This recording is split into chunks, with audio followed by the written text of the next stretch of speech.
반갑습니다. 북튜브 책임전가입니다. 오늘은 살아가는 데 필요한 행운에 관한 이야기를 좀 하려고 합니다. 책 제목은 행운에 속지 마라. 저자인 나심 니콜라스 탈렙은 레바논 태생으로 월가의 트레이더였으며 경제학자, 수필가입니다. 도서 블랙스완의 저자이기도 합니다. 저자는 행운에 속지 마라에서 솔론의 경고로 글을 시작합니다. 리디아의 왕인 크로이소스는 당대 최고의 부자였습니다. 어느 날 검소하고 지혜로운 그리스의 입법의원인 솔론이 그를 방문했습니다. 솔론은 그리소스의 화려한 재물 앞에도 놀라는 기색을 보이지 않았습니다.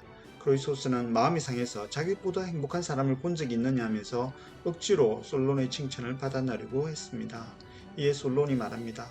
세상에서 일어나는 수많은 불행한 일을 생각해보면 지금 즐겁다고 자만해서는 안 된다고 하면서 그 이유는 우리의 미래가 매우 다양한 형태로 불확실하게 전개되기 때문이라고 말했습니다. 솔로는 임종하는 그 순간까지 신이 행복을 허락한 사람에게만 진정 행복한 사람이라고 부를 수 있겠지요 라고 말을 맺었습니다. 이 책은 크로이소스처럼 지금 이 순간 부와 행운을 누리는 사람에게 분명하게 말하고 있습니다. 행운에 속지 마라. 당신이 가진 부와 권력, 명예는 우연히 찾아온 것일 가능성이 크기 때문에 늘 경계하고 조심하라고 충고합니다. 저자는 만사가 운에 의해 결정되는 것은 아니지만 생각보다 운이 중요하다라는 주장을 매우 실정적으로, 통계적으로, 그리고 저자의 말에 의하면 독자들의 재미를 위해 가볍게 설명하고 있습니다. 저는 서문에서 저자의 논리에 설득당했습니다. 성공한 사람 중 대부분이 운 때문이라는 것을 설명하는 방법은 의외로 간단합니다. 저자는 평범한 사람들 가운데서 성공 사례를 찾아 내 이웃이 천재가 아니라는 사실만 이론적으로 설명하면 된다고 말합니다. 우리 주위에는 명석한 두뇌를 소유한 것은 아니지만 또 특별히 피땀을 흘린 적도 없지만 부와 명예, 권력을 가진 경우를 흔히 볼 수 있습니다. 운에 솟고 있는 사람을 찾는다면 멀리 갈 것도 없습니다. 얼마 전까지 저의 주식 재능을 발견하고 저는 놀라움을 속으로 삼켰습니다. 예리한 분석으로 제대로 종목을 골랐고 수익을 남겼습니다. 몇 년만 더 계속되면 평안한 오후를 보낼 것 같은 예감이 들었죠. 나의 놀라움은 얼마 가지 못했습니다. 지금은 주가 지수가 얼마 내려가지 않았음에도 죽을 쓰고 있습니다. 남들에게 나의 재능을 말하지 않았다는 것을 다행으로 느낍니다.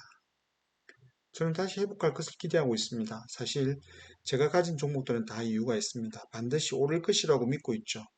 만약 시장이 더 좋아지지 않는다면 추가 매수를 노려볼 참입니다. 저는 실력 있는 투자자지만 지금은 단지 운이 나쁠 뿐입니다. 나심 니콜라스 탈레브는 말합니다. 사람들은 선천적으로 역사로부터 교훈을 얻지 못하고 어떤 면에서는 자신의 경험으로부터 배우지 못한다고 이야기합니다. 제가 딱 그 꼴입니다. 책에서 나심 탈렙은 몇 명의 트레이드를 등장시켜 그들이 정권가에서 명석한 두뇌와 판단으로 거침없이 부와 명성을 쌓아가는 장면을 실감나게 묘사합니다. 왜 트레이드인가? 오늘 실력으로 착각하는 습관이 널리 퍼져 있는 세계가 바로 정권시장이기 때문입니다. 행운에 취한 트레이드는 블랙스완을 만나고 난 후 바닥으로 떨어졌습니다. 블랙스완, 즉 검은 백조는 우리가 계산한 확률 범위 바깥에 존재하는 사건입니다. 9.11 테러 사건, 2008년 금융위기가 그 예라고 할 수 있습니다. 블랙스완이라는 책에서 나심 탈렙은 블랙스완의 속성을 예견 불가능성, 파급의 막대함, 사후 합리화라고 소개합니다. 즉 블랙스완은 일반적 확률 영역 바깥에 존재하기 때문에 예측 자체가 불가능하며 한번 발생하면 엄청난 충격을 몰고 옵니다. 또한 실제로 발생한 사건에 대해서는 사후 설명과 분석이 가능합니다.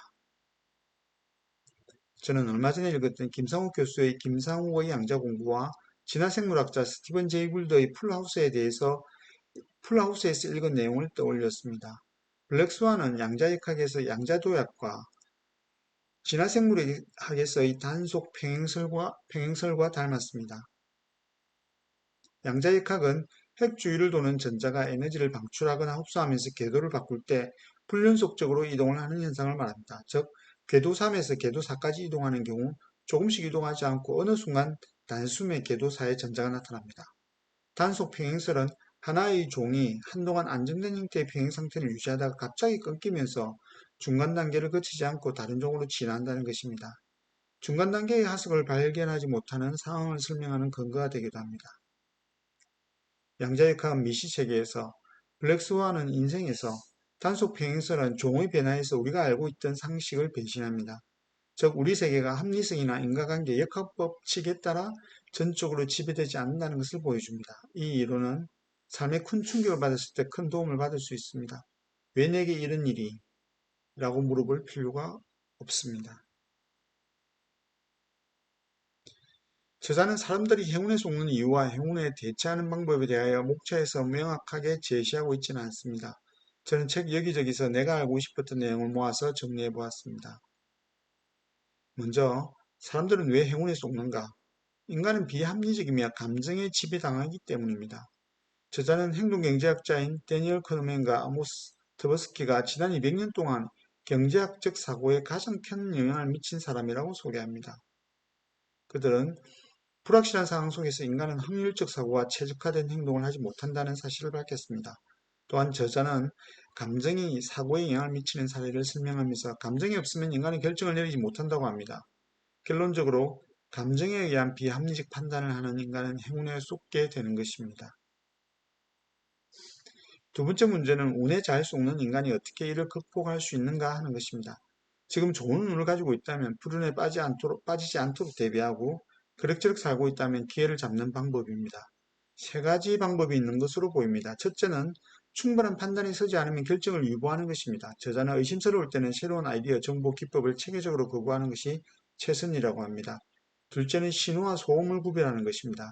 저자는 현자는 의미의 귀를 기울이고 바보는 소음만 듣는다고 하면서 두뇌가 신호와 소음을 구별한다고 해도 나의 가슴은 구분하지 못할 것이다 라고 경고합니다. 결국 가슴이 중요한 결정을 하지 못하도록 막고 이성적인 두뇌가 주도권을 잡도록 하는 것이 중요합니다.